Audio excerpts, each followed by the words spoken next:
What's up, everyone? It's Joshua here again. Welcome back to Epictastic Joshua, and welcome to another 2026 related review.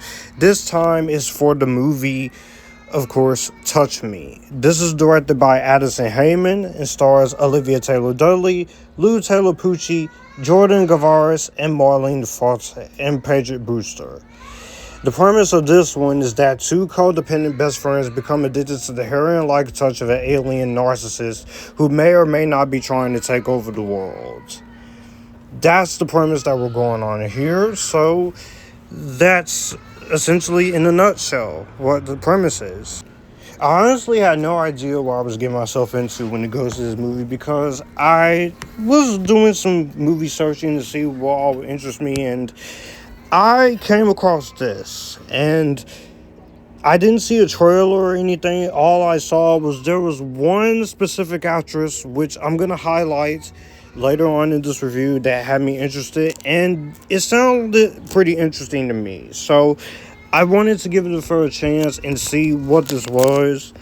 I also did hear that this was a movie that was not going to be for everyone, so I was able to check this one out, and having seen this, I can definitely confirm that this is a movie that is not going to be for everyone.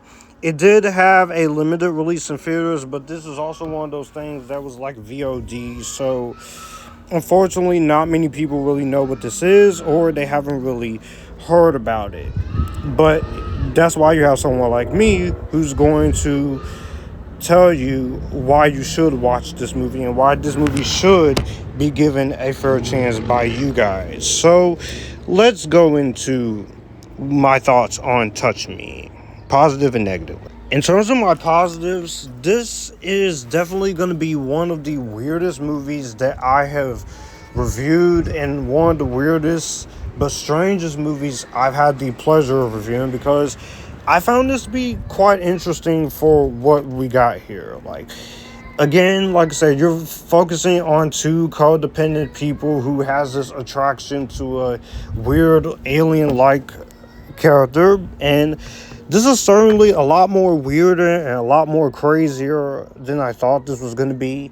And also, in a lot of ways, this movie is also a lot more hornier than I thought it was going to be, in a weird kind of way that makes it certainly not a movie for everyone, but it's definitely something interesting here in terms of what we're dealing with. The directing here, I thought, was pretty solid. It reminds you of an alien invasion movie, but also a B-horror movie. And Addison Heyman is able to infuse these different genres and go into moments that you don't really expect here, and to make it enough a interesting take on alien invasions and such. And I found that to be overall a pretty enjoyable little experience.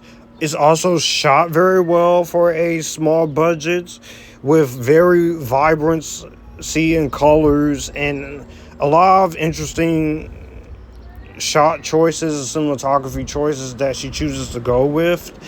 And it feels like you are watching a B movie, except in an independent style, and it makes it pretty chaotic and pretty crazy on what you would expect a movie like this to go around here. And in terms of the music and technical aspects, it's not some of the greatest music you'll ever hear, but I will say the score definitely did keep me vibing, and it did keep me pretty interested in terms of what you're going with in terms of a score here.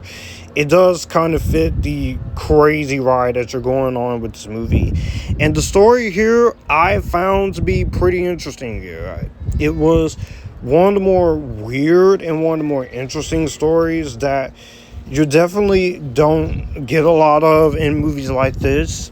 And I also found the film to also, just when it goes into some of this concepts that you're getting here, I did find myself being pretty intrigued in a lot of this. A lot of this was being very weird and very crazy, but in some of the more interesting ways here. And I also feel like from a technical aspect, the movie did do its job at being what it set out to do. And I actually liked how ridiculous, how crazy, how amusing, how insane, and how chaotic this movie really does strive to become. It's definitely something that is very weird and is very out there, but it's also something that you usually would not see in a movie like this, where so many movies would easily just take the chicken shit way out and just be weird and be pretty crazy, but also it just goes a fine line between style and substance, and that's something I also did admire here. There's also some of the most craziest imagery in this movie that you will see, which, whether it works for you or not, you do have to give credit that they actually went for it and they actually chose to commit in making it something a bit more interesting and just plain having fun. And above all else, it just allows you to be caught up in a lot of this chaotic story that you're getting here in a good way. The main reason I watched this movie, though, is because I want to give her some props. Olivia Taylor Dudley as an actress. First off, let me just say that this is one beautiful, gorgeous, attractive woman, and she's also very capable in this movie. Like, I was pretty surprised at seeing how great this she is. But first off, she's insanely hot and beautiful. And you know this, man. Yes, yes.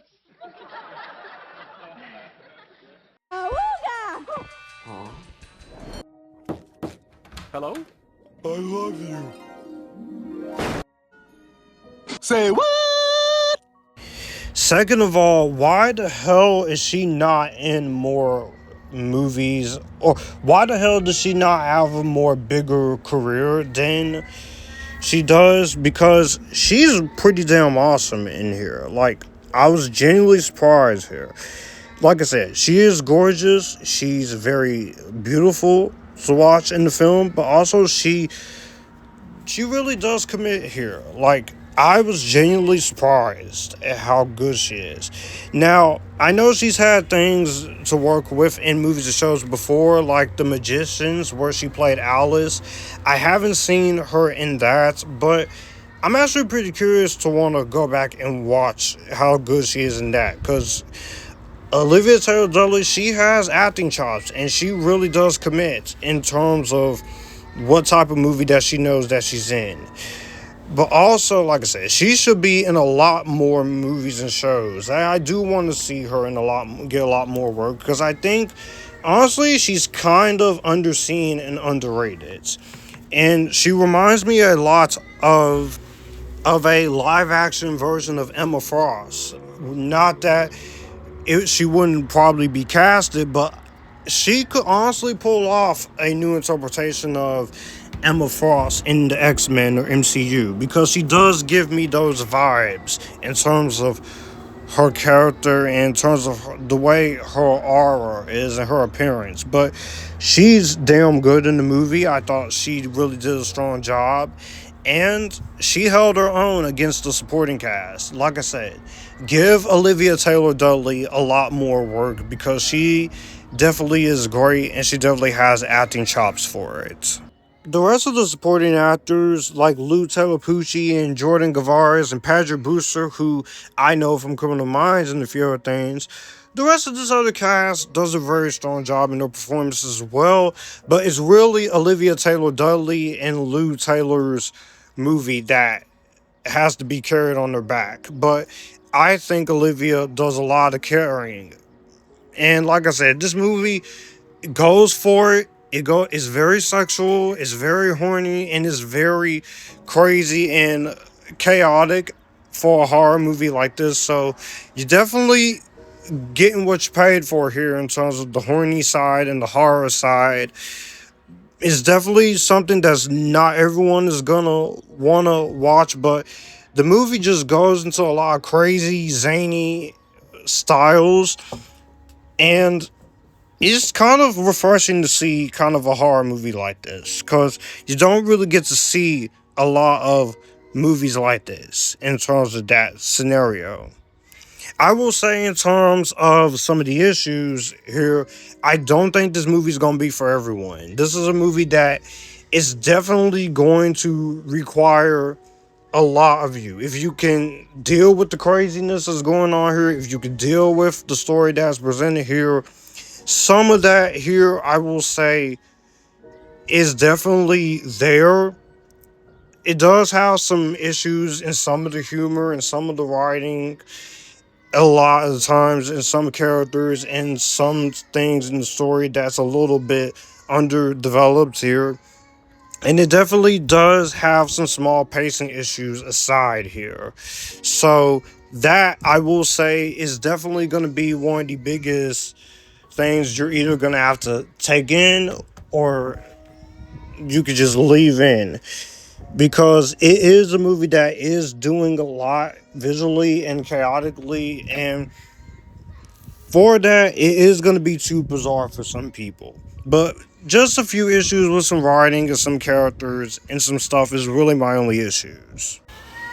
Overall, this was a lot more weirder and entertaining than I thought it was going to be. I thought Touch Me is so far my favorite horror movie of 2026, and that says a lot because I still have to catch up, and it's kind of been a little rough for Epictastic, Joshua, and horror films, but overall, I did enjoy this for what it was. It's not something that you're going to be ready to watch more than once, but I thought this movie did work thanks to its direction, its creativeness, uniqueness, and intrigue. If you are someone who's interested in it, I would say watch at your own risk and make up your own mind. But if you see how chaotic and how horny and how batshit insane this movie is not going to be for you. So know what you are going into this one. But for me, I'm going to honestly give this a better than Vampire Diaries. So in the comment section down below, what do you guys think of Touch Me if you were able to see it through VOD or such? Do you like it? Do you hate it? Are you somewhere right in the middle? Do you agree that Olivia Taylor Dudley deserves a lot more appreciation in the acting community in films and TV? All my social media links to Facebook, Instagram, Blue Sky, Letterboxd, Snapchat, Threads, TikTok, all of that is in the description box down below. If you'd like to send any money to my Cash App or Chime, you can get in touch with me privately and give you the safest way to do that. If you like to send me anything from my Amazon wish list, you can do that by getting in touch with me privately, and the link is down below. Be sure to hit the subscribe button and the notification bell to get notified when more videos or live streams such like this are up. Also, if you're listening on Apple Podcasts and Spotify, be sure to give this a 5-star grade, and be sure to comment and share this with your friends, as well as the channel with your friends, because it does help more people get to notice this channel and be a part of this Epictastic nation. As always, stay Epictastic, join the Epictasticness, and you guys keep it cool. And I will see you guys next time.